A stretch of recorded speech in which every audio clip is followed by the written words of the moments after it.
तो तमाम खास मेहमान हमारे साथ जुड़े हुए हैं। मेरे वरिष्ठ सहयोगी दीपक चौरसिया भी हमारे साथ जुड़ चुके हैं। तो शुरुआत करते हैं अनुराग, कैसा लगा आपको बजट? 10 में से कितने नंबर देंगे आप? सबसे पहले आपसे शुरुआत करते हैं। सर, मुझे लगता है कि थोड़ा और विश्लेषण करना होगा पूरे बजट भाषण का, लेकिन एक आम भारतीय की तरह जिनको उम्मीद रहती है कि इनकम टैक्स को लेकर कुछ शायद राहत मिलेगी, तो वो राहत मुझे तो नहीं मिल पाई है। हाँ, लेकिन मेरे फादर जो सीनियर सिटीजन है, उनको अगले फाइनेंशियल ईयर में अपना रिटर्न फाइल नहीं करना होगा। सवाल अब यहाँ पर ये है कि राहत, एक बात हम जरूर मान सकते हैं और शायद एनके सिंह सर एग्री करेंगे, सर कोई कोविड सेस नहीं लगा है, जिसकी बड़ी चर्चा थी कि कोविड सेस लगेगा, उसके नाम पे इनकम टैक्स पेयर की जेब से कुछ और निकलेगा, तो ये गनीमत रही, उसके अलावा शायद कुछ नहीं। आपने जो शेयर मार्केट अचानक उछला है, इसके पीछे यही कारण है, क्योंकि मार्केट सेंटीमेंट बहुत पॉजिटिव हो गए। और उसका वजह क्या है, आप देखिए, सरकार की मजबूरी भी समझनी पड़ेगी। इस बजट को क्यों लाए हैं, इसमें 4 लाख करोड़ अगर आप देखिए तो बी और आरी, पिछले साल का जो बी था वो आपका 30 लाख करोड़ का था, 30.4 का था, 30.5 का था। उससे बढ़ के जब आरी आया तो देखा गया कि 34 लाख 5,000 हो गया है, 50,000, करीब 4 लाख करोड़ का अगर एक्स्ट्रा बजट है तो आप ये समझ सकते हैं कि सरकार को 4 लाख एक्स्ट्रा खर्च करना पड़ा है। लिहाजा इसके बावजूद आप देखिए तो पॉलिटिकली आपको समझ में आएगा कि ये बजट में कुछ नहीं है, जनता को कुछ नहीं दिया, इनकम टैक्स में रिबेट नहीं दिया, लेकिन जो दिया है वो इंफ्रास्ट्रक्चर पे दिया है और लॉन्ग टर्म गेन, क्योंकि सरकार जानती है कि अभी इलेक्शन नहीं होने जा रहे हैं। लिहाजा कम से कम इस समय फिस्कल आप डिसिप्लिन कर सकते हैं। यही वजह है कि इतना बोल्ड स्टेप कि 9.5 आप फिस्कल डेफिसिट ला रहे हैं। आप सोचिए, सेंसेक्स को तो इस समय जमीन पे आ जाना चाहिए, लेकिन इसके बावजूद अगर सेंसेक्स बढ़ रहा है, मार्केट सेंटीमेंट अच्छा है, तो इसका सीधा मतलब है कि वो भी देख रहे हैं कि दूर तक ये जाके फायदा करेगा। तो सर, जो सवाल आप मुझसे पूछ रहे थे दीपक सर, वो सवाल मैं आपसे पूछता हूं, आप कितने नंबर देंगे वित्त मंत्री के इस बजट भाषण? मुझे लगता है 10 में से 7 देने चाहिए। 10 में से 7 मैं इसलिए कहूंगा क्योंकि कई सारे चैलेंजेस थे वित्त मंत्री के सामने। फर्स्ट क्लास में इसलिए पास बताऊंगा क्योंकि वित्त मंत्री ने एक बोल्ड पिक्चर देने की कोशिश की है, जिसका जिक्र इनके सर कर रहे थे। सीधे हरवीर जी से बात करते हैं। हरवीर जी, मुझे ये बताइए, डिस्टिंक्शन नहीं दिया है। 7.5 पे मैं अभी नहीं जा रहा हूं, क्योंकि आम जनता जो हम कहते हैं, जिसके लिए सबका साथ, सबका विश्वास, सबका विकास, जो मोदी सरकार का मूल मंत्र है, वो कितनी इससे खुश होगी ये समझना होगा। लॉन्ग टर्म के लिए तो कई सारी चीजें दी हुई है, लेकिन नो शॉर्ट टर्म गेन। क्या मानेंगे हरवीर सिंह साहब? मैं दीपक जी ये मानता हूं कि ये बजट एक कंटिन्यूटी का बजट है, और इसमें सबसे बड़ी बात जो थी, जैसे हम लोग सेंसेक्स में भी देख रहे हैं, सबको एक ही बात थी कि सब लोग देख रहे हैं कि इसमें कोई नेगेटिविटी ना हो, भले ही पॉजिटिविटी उतनी ज़्यादा ना आए, लेकिन इसमें कोई नेगेटिव स्टेप ऐसा ना हो जो कि सेंटिमेंट्स को ख़राब करे। तो इसमें नेगेटिव तो नहीं है, पॉजिटिव बहुत ज़्यादा नहीं, क्योंकि जो टैक्सेशन का स्ट्रक्चर लोग इंतजार करते हैं बजट में, ख़ासतौर से पर्सनल इनकम टैक्स में कोई चेंजेस नहीं है। और सरकार ने जो एक्सपेंशनरी मोड है अपना कि खर्चे करने का, उसको जारी रखा है कि इकोनॉमी में एक्टिविटीज़ कैसे बढ़ें। जैसे इंफ्रास्ट्रक्चर में बड़ा अनाउंसमेंट्स किए गए हैं, तो पैसा आएगा, रेलवे में किए गए हैं। और दूसरी बात यह है कि जो फिस्कल डेफिसिट, जिसे एक बहुत ही ऐसी चीज़ बताया जाता था कि ये एकदम इस पर ध्यान रखना है, और तमाम इकोनॉमिस्ट और रेटिंग एजेंसीज उस पर एक परसेंटेज पॉइंट पे वो निगाह रखते थे, उसको लेकर के बहुत चिंता नहीं की गई है, क्योंकि अभी ये अनयूजुअल टाइम है। अनयूजुअल टाइम में आपको इस तरीके के स्टेप लेने ही है। और ये जो 34 लाख करोड़ हुआ, देखिए सरकार को करीब 7 लाख करोड़ की एक्स्ट्रा बोरोविंग करनी पड़ी है, तो वो अभी भी करनी पड़ेंगी, क्योंकि हालांकि रेवेन्यू का मुझे लगता है कि इस बार काफ़ी कुछ चीज़ें सामान्य होंगी, लेकिन इन्होंने कहा कि बहुत ज़्यादा छेड़छाड़ नहीं करना है। और दूसरी बात, प्राइवेटाइजेशन पे फोकस किया है, बिल्कुल प्राइवेट इन्वेस्टमेंट को बढ़ावा दिया है, एफडीआई की लिमिट्स बढ़ाई गई हैं, डिसइन्वेस्टमेंट का एक बड़ा एम्बिशियस एयर इंडिया को लेकर बड़ा फैसला। बिल्कुल नहीं, एयर इंडिया का तो फैसला 2014-15 से चल रहा है, लेकिन वो और कहीं खरीदने वाला नहीं मिल रहा भाई, कोई खरीदने वाला नहीं मिल रहा। कि इन्होंने जो इंफ्रास्ट्रक्चर प्रोजेक्ट्स हैं जो हमारे ये हैं, उसको मोनेटाइज करने का एक नई बात की है कि जो एयरपोर्ट्स हों या हमारी लाइनें हों या वेयर हाउसेज हों, तो उनको मोनेटाइज मतलब वहाँ से आप रिसोर्सेज जुटाएंगे। ये एक इनोवेटिव स्टेप इस बजट में मुझे लग रहा है। बाकी स्टेटस को है, ख़ासतौर से कॉमन मैन के लिए, और सेक्टोरल कोई उस तरह के अनाउंसमेंट नहीं है, क्योंकि जो पैसा खर्च होगा उसमें ज़्यादातर बोरोइंग से आएगा। जी। ये भी एक पहलू इसमें। जबरदस्त बोरोइंग करने जा रहे हैं, ये बहुत साफ हो गया है इससे। लेकिन एनके ठीक बात। यहाँ पे एक पॉइंट मैं बोरोइंग पे जी, जी। कहूंगा, क्योंकि बोरोइंग में क्या होता है कि सरकार की ज़्यादा बोरोइंग को भी नेगेटिव माना जाता है, क्योंकि उससे इंटरेस्ट रेट के ऊपर असर पड़ता है। लेकिन अभी सरकार को लग रहा है कि प्राइवेट सेक्टर उतना एग्रेसिवली इन्वेस्टमेंट नहीं कर रहा है और लिक्विडिटी बहुत है, तो इसीलिए इस बोरोइंग्स के इंटरेस्ट रेट के ऊपर बहुत इम्पैक्ट नहीं आएगा। ठीक है, यहाँ से अनुराग हम आगे बढ़े और आगे बढ़ते हैं। हमारे साथ केवीएल मित्तल साहब जुड़ गए हैं, जो एक्स सेक्रेटरी है रेलवे बोर्ड के। रेलवे को भी काफी कुछ मिला है, खासतौर पर जो इलेक्ट्रिफिकेशन की प्रोसेस है वो पूरी हो जाएगी ब्रॉडबैंड की अगले 3 सालों के अंदर। मित्तल साहब, रेलवे को जो कुछ मिला है उससे आप सेटिस्फाइड है? क्योंकि इंफ्रास्ट्रक्चर पर खास जोर दिया गया है ताकि इंप्लॉयमेंट जनरेशन हो लॉन्ग टर्म के लिए, और लॉन्ग टर्म के लिए अच्छा इंफ्रास्ट्रक्चर भी खड़ा हो। मित्तल साहब, आप सुन पा रहे हैं? नहीं, आवाज नहीं आ रही आपकी। जी मित्तल साहब, अगर आप सुन पा रहे हैं तो रेलवे को लेकर जो उम्मीदें आपने की थी, क्या आपको लगता है कि इस बजट भाषण में आपको नजर आएंगे? नहीं, ऐसा तो बिल्कुल नहीं हमें लगता। एक तो ये जो सबसे बड़ा कंफ्यूजन है वो ये है कि जो फाइनेंस मिनिस्टर ने अनाउंस किया है कि 1,10,000 करोड़ एलोकेशन, जिसमें से 1,07,000 करोड़ के लगभग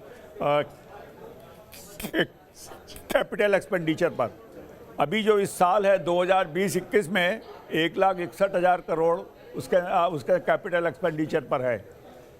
उसके साथ साथ वो फिर कहती हैं कि हम डेडिकेटेड फ्रेट ये जो कॉरिडोर करेंगे, इलेक्ट्रिफिकेशन ऑफ बीजी रूट 2023 तक पूरा का पूरा कंप्लीट कर देंगे, जो कि करीबन 30,000 किलोमीटर है। तो जो बजट एलोकेशन इन्होंने की है उसके हिसाब से मतलब लगता नहीं है कि इतनी प्रोग्रेस हो पाएगी जो कि होनी चाहिए। ठीक है, हमारे साथ मोहम्मद हलीम खान साहब भी जुड़ चुके हैं। आप सचिव रह चुके हैं भारत सरकार में, मिनिस्ट्री ऑफ फाइनेंस की जिम्मेदारी संभालिए। बहुत बहुत स्वागत है सर आपका। यकीनन आप लोगों के सामने भी बड़ी चुनौती रहती है जब आप बजट डॉक्यूमेंट को तैयार करते हैं। इस बार कुछ चुनौतियां ज़्यादा थी वित्त मंत्री के सामने? जाहिर है कि पैंडेमिक के बाद, जो कि अभी भी ये हम नहीं कह सकते हैं कि इट इज़ ओवर, तो चुनौती तो है और बहुत बड़ी चुनौती थी मेरे हिसाब से। और उस चुनौती को मैनेज करने के बाद अगर आपका कंसंट्रेशन अभी भी बना हुआ है इंफ्रास्ट्रक्चर पे, तो I think that should be taken as a very good and positive signal. Last year की जिस तरह की सिचुएशन थी उसमें जो इन्वेस्टमेंट, जो कैपिटल इन्वेस्टमेंट का प्रोविजन बीई में था, the Prime Minister, well, the Finance Minister has said that they have enhanced it in the RE. So that means कि in spite of these circumstances, जो capital investment की जो उस पर expenditure था वो कम नहीं हुआ और उसमें RE में थोड़ा सा इम्प्रूवमेंट हुआ है। I think this is a very good signal and probably they have done a good job in managing the capital investment part even in this जो ये कोरोना का पीरियड था, उस पीरियड में भी उन्होंने उसको अपना स्पीड बनाए रखा। That is a very good signal. इनके सर, मैं कल से खासतौर से जब इकोनॉमिक सर्वे आया उसके बाद कुछ ऐसे इंटरव्यूज आए जिससे उम्मीद जगी थी कि शायद पूरे देश को फ्री में वैक्सीनेशन मिले, लेकिन बजट भाषण में इस पर कोई क्लैरिटी नहीं है और शायद 35,000 करोड़ रुपए वैक्सीनेशन के लिए अलग से दिया गया है। क्या आपको लगता है इसमें सबको फ्री वैक्सीन मिल पाएगी? मेरे ख्याल से हो जाएगा। 35,000 करोड़ है और देखिए ऊपर का वर्ग जो है वो उसको जरूरत नहीं है, उसको देना भी नहीं चाहिए। जो नीचे का वर्ग है जो एक्चुअली नीडी है और उसको लगाने के लिए आपको फ्री करना है, मेरे ख्याल से 35 लाख, मैं वही जोड़ रहा था कि 35,000 करोड़ में वो हो जाएगा। तो हम ये मान सकते हैं कि सरकार का एक बड़ा वो रहा कि 35,000 करोड़ सिर्फ वैक्सीनेशन में दिया है। वैक्सीनेशन में इस्टेब्लिशमेंट कॉस्ट आप जोड़ दीजिए, अगर इन सब को जोड़ दें तो 35,000 करोड़ में मुझे लगता है कि लोअर स्ट्राटा को मिल जाएगा। लिहाजा एक पॉजिटिव साइन है। और दूसरा ये है कि अगर जिस तरह के खर्चे बढ़े हैं, आप कोरोना के बाद देखें, सरकार के लिए ये मजबूरी थी कि कोई भी टैक्स रिलैक्सेशन, हाँ ये था कि जो सबसे ज़्यादा एक्सपेक्टेशन था कि ऊपर के वर्ग में खास करके जो सुपर रिच है उन्होंने कोरोना काल में जो गेन किया है कम से कम उससे कुछ ट्रांसफर कर लिया जाता। मेरे ख्याल से वो सरकार कर सकती थी, जो इसमें नहीं दिखाई दे रहा है। शायद वो मार्केट सेंटीमेंट का असर होगा। यही सवाल मनोज सर से लेता हूं, क्यों नहीं लगा सुपर रिच पर कोरोना सेस, पहला सवाल। और दूसरा, क्या व्यक्तिगत टैक्स लेवल में जिस तरह से कोई बदलाव नहीं है, क्या आप उससे निराश हैं या आपको लगता है कि नहीं गवर्नमेंट को यही करना था इस बार? मनोज सर। देखिए दीपक, ऐसा है कि टैक्स तो जितने कम हो एक आम आदमी के लिए उतना अच्छा होता है और यही उसकी इच्छा होती है। और अगर हम सुपर रिच पे टैक्स लगाते तो इससे क्या होता है कि इससे एक मैसेज नेगेटिव जाता है। इस बजट में एक जो सबसे अच्छी चीज़ है वो ये है कि पहली बारी मैंने बहुत सालों के बाद ऐसा बजट देखा है जहाँ की मैसेज एक पॉजिटिव है। इंश्योरेंस में जैसे FDI 74% किया है। और आप ये देखिए दीपक कि इसका एक इंडिकेटर ये है कि हमारा फिस्कल डेफिसिट जो इस साल में 9.5% है, अगले साल फिस्कल डेफिसिट 6.8% होगा। इस सब के बावजूद भी मार्केट 1700 पॉइंट के करीब 600-700 पॉइंट के करीब ऊपर है। हमने जो बैंक्स के प्राइवेटाइजेशन की बात करी, बैंक्स के प्राइवेटाइजेशन की बात मैंने लंबे टाइम के बाद सुनी है जी, क्योंकि इससे पहले जो हम टर्म इस्तेमाल करते थे वो हम डिसइन्वेस्टमेंट का करते थे।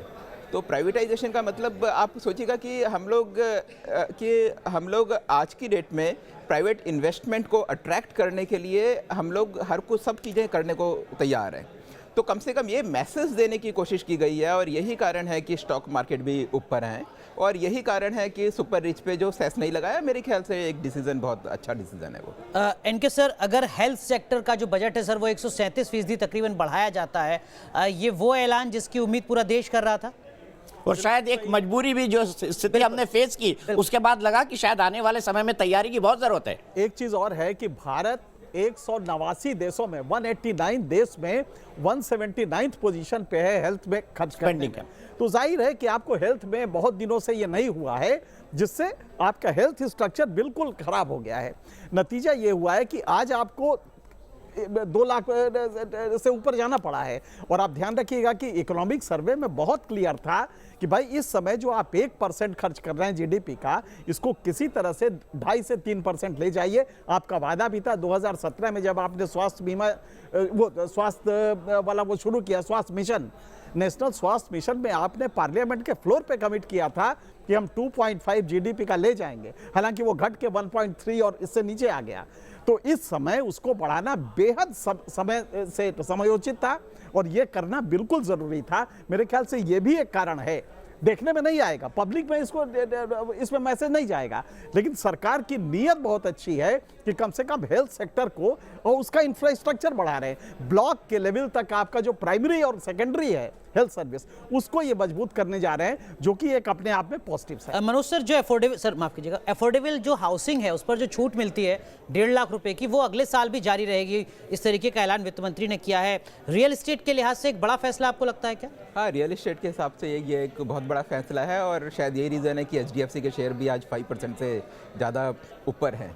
तो आप ये देखेंगे कि एक वैसे भी रियल एस्टेट के हिसाब से, एम्प्लॉयमेंट जनरेशन के हिसाब से, हर चीज़ के हिसाब से ये एक फैसला बहुत अच्छा है। तो भी मैंने कहा कि ये बजट में अगर देखें तो काफ़ी सारी पॉजिटिव चीज़ें हैं। गवर्नमेंट ने एक मैसेज पॉजिटिव देने की कोशिश करी है। ये बजट हम देखें तो इन्वेस्टर फ्रेंडली भी है, क्योंकि आज हमारे सामने सबसे बड़ी समस्या क्या है? सबसे बड़ी समस्या ये है कि गवर्नमेंट ने तो चलो बोरिंग करी, बोरिंग करने के बाद जो भी उनकी स्पेंडिंग होनी चाहिए थी इंफ्रास्ट्रक्चर में, वो उन्होंने सारी अनाउंस कर दी। लेकिन बाकी जो इन्वेस्टमेंट आता है वो सारा का सारा प्राइवेट सेक्टर से आता है। उसमें डोमेस्टिक है और बाहर के हैं। डोमेस्टिक में मेरा एक छोटा सा कंसर्न ये है कि बैंक्स का NPA जो बढ़ रहा है और उसके रिकैपिटलाइजेशन के लिए गवर्नमेंट ने जो पैसा अनाउंस करा है या जो भी अपना ये लोग PSU के लिए 20,000 करोड़ का ऐलान किया। 20,000 crore which is nothing actually, जो कि एक बहुत ही कम है, क्योंकि अब NPA की हम बात कर रहे हैं कि NPA बढ़कर बैंक्स के 13% हो जाएंगे। RBI ने डराया सर अभी। हाँ, तो अगर 13% हो जाएंगे, उसके लिए अगर 20,000 करोड़ का करेंगे, ये छोटा एक मतलब एक इसको आगे देखना पड़ेगा कि अब जो अभी की ये फाइन प्रिंट्स में इसमें है क्या।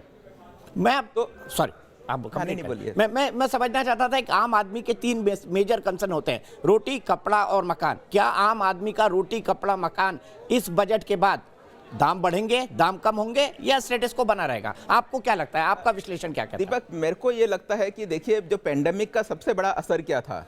सबसे बड़ा असर एक आम आदमी की जो आजीविका थी, रोटी थी, उस पर पड़ा था। आपने देखा होगा कि जिस समय माइग्रेंट वर्कर वापस घर गए थे तो कितना दर्दनाक सीन था वो कितने हफ्तों तक, दिनों तक वो पैदल चल के गए, क्योंकि वो छोटी कंपनियां सारी बंद हो गई थी। वो कंपनियां जो बंद हुई, आज की डेट तक वो कंपनियां बंद हैं, काफ़ी सारी उनमें से, कुछ खुली कुछ नहीं खुली। तो इसीलिए बहुत ज़रूरी था कि सरकार उनके लिए रोटी का अरेंजमेंट करे, और उसके लिए बहुत ज़रूरी था कि इंफ्रास्ट्रक्चर पे हम लोग पैसा खर्च करें। इंफ्रास्ट्रक्चर पे जब हमारा पैसा खर्च होगा तो उसके काफ़ी सारे इफ़ेक्ट होते हैं, काफ़ी सारे लोगों को उससे एम्प्लॉयमेंट मिलता है। कैपिटल एक्सपेंडिचर, जैसा कि वित्त मंत्री जी ने बताया कि पिछले साल के मुकाबले इस बारी 34% ज़्यादा है, तो ये और इंफ्रास्ट्रक्चर में काफ़ी ज़्यादा खर्चा है। तो इस सब का बहुत एक आम आदमी को इसका बहुत ज़्यादा फ़र्क पड़ेगा। क्या आम आदमी के हाथ में ज़्यादा पैसा आएगा? जो कह रहे हैं कि अगर पैसा आएगा तो खर्च करेगा, आपको क्या लगता है? देखिए, जो आम आदमी की जो मेन प्रॉब्लम थी वो ये थी कि जो लॉस ऑफ जॉब्स और एम्प्लॉयमेंट में जो फ़र्क पड़ा था इस पूरे कोरोना के पीरियड में, जो अभी भी चल रहा है, वो कितना तेज़ी से वो वापस जाते हैं कोविड-19 के जो शुरू के पहले के बराबर पहुंचते हैं। तो वो एक बहुत बड़ा उस पर असर डालेगा। और जो इन्होंने कैपिटल इन्वेस्टमेंट जो ढेर सारे इन्होंने अनाउंस किए हैं, उसमें अगर तेज़ी से प्रोग्रेस होती है तो एम्प्लॉयमेंट की अपॉर्चुनिटीज़ भी बढ़ेंगी जी। और जब एम्प्लॉयमेंट की अपॉर्चुनिटीज़ बढ़ेंगी तो जाहिर है कि इससे आम आदमी के पास जो है वो हाथ में पैसा जाएगा और उनको जो है जो डिमांड को, मार्केट को उसी लेवल पे पहुंचने में कुछ अच्छे इम्कानात बनते हैं।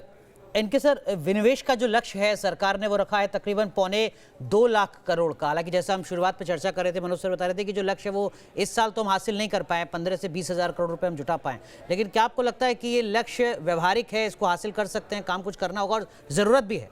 नहीं, देखिए, अब उसके लिए कमिटी, वो कमीशन भी बनाया है, एक बोर्ड बनाया है, और मुझे लगता है कि ये अगर शिद्दत से आप करेंगे, जिसकी आपको जरूरत है, बिल्कुल आपको पैसे चाहिए, बोरोइंग लेंगे। हालांकि rate of interest international market में बहुत कम है, इसलिए बोरोइंग इस समय कर सकते हैं। और बोरोइंग आपको हैवी करनी पड़ेगी, क्योंकि अगर फिस्कल डेफिसिट 9.5 आप रख रहे हैं तो हैवी बोरोइंग करनी पड़ेगी। तो रेट ऑफ इंटरेस्ट कम है, इसलिए आप कर सकते हैं। लेकिन इसके अलावा आपके पास डिसइन्वेस्टमेंट का एक ऑप्शन है। जो नॉन प्रोडक्टिव एसेट्स हैं, जिनपे कोई प्रोडक्शन नहीं है, बड़े बड़े आपके पास जमीनें पड़ी हुई हैं जिसका कोई काम नहीं होता है, कम से कम उसको आप ला सकते हैं। क्योंकि आपको हर मुद्दे पे, आप जैसे उदाहरण लीजिए, वर्कर के लिए, मजदूरों के लिए उन्होंने, अनऑर्गेनाइज सेक्टर के मजदूरों के लिए भी ESI की सुविधा दी है। अब ये कहां से आएगी? मालिक देगा कि सरकार देगी? क्योंकि वो तो अनऑर्गेनाइज्ड है, वो आज यहाँ पे ईटा गरा ढो रहा है, कल कहीं और चला जाएगा। तो मुझे लगता है कि इस सब मद में काफी खर्च होने जा रहा है। यही वजह है कि सरकार एपरेंटली नहीं दिखाई दे रहा है कि कोई खर्च कर रही है, लेकिन इंफ्रास्ट्रक्चर और मैनेजमेंट पे मेरे ख्याल से काफी हद तक खर्च बढ़ रहा है, और सरकार को इसको कहीं ना कहीं से तो लाना ही पड़ेगा। जी, हरवीर सर, एक छोटी सी चीज़ है सर, जो खाता धारक हैं उनके लिए जो वो बीमा है, एक तरीके का इंश्योरेंस है, वो 5 लाख रुपए कर दिया गया है। एक ऐसी पैनिक की स्थिति में बड़ा डर रहता था लोगों को कि जो बैंकों में पैसा है उसका क्या भविष्य होगा। 5 लाख की गारंटी अब सरकार दे रही है।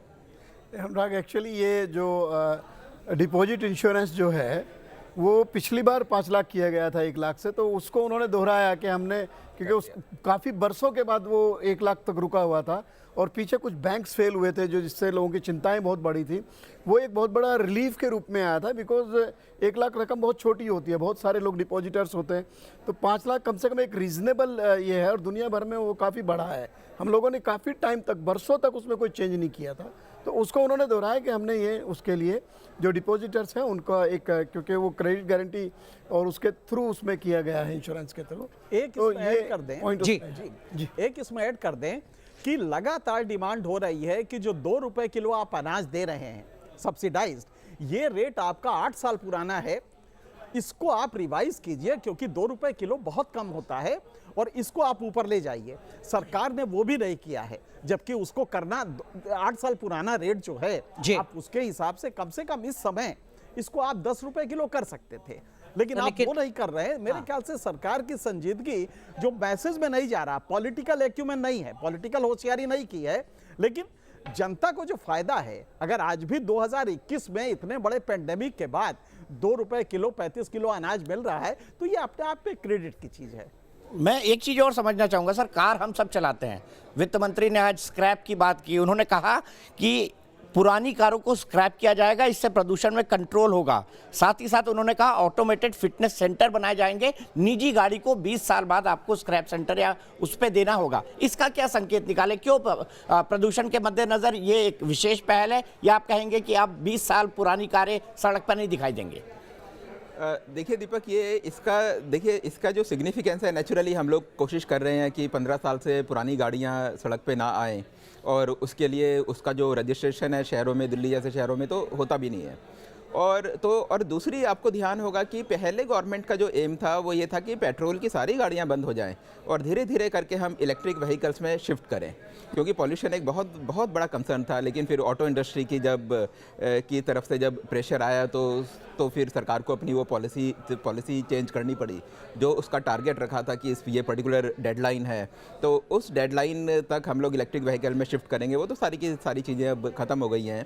तो यही एक तरीका बचा है कि सरकार को इससे क्या होगा कि जो भी एक तो पॉल्यूशन कम होगा, और दूसरा जब पुरानी गाड़ियां कम होंगी तो ऑटो सेक्टर में भी डिमांड तो नेचुरली थोड़ी बहुत तो मनोज सर, एक बड़ी खबर आ रही है। इस वक्त की एक बड़ी खबर सर हम बताएं, बजट को लेकर आ रही है। पेट्रोल पर ₹2.5 कृषि सेस लगाया गया है, जो जानकारी बजट भाषण के बाद निकलकर सामने आ रही है। वहीं दूसरी तरफ डीजल में ₹4 कृषि सेस लगा है। तो जो कोरोना सेस है वो तो यहाँ पर नजर नहीं आ रहा है दीपक सर, लेकिन जो कृषि सेस है वो अब लग चुका है। मतलब जो बात हम कर रहे थे वो हो गई फाइनली, लेकिन पीछे के दरवाजे से हुई है, क्यों इनके सर? तो ये और नहीं, मुझे लग रहा है कि अब जरा सेंसेक्स देखिएगा इसके बाद क्या स्थिति होती है इस खबर के बाद, क्योंकि अब सेंटीमेंट थोड़ा सा नीचे आएगा।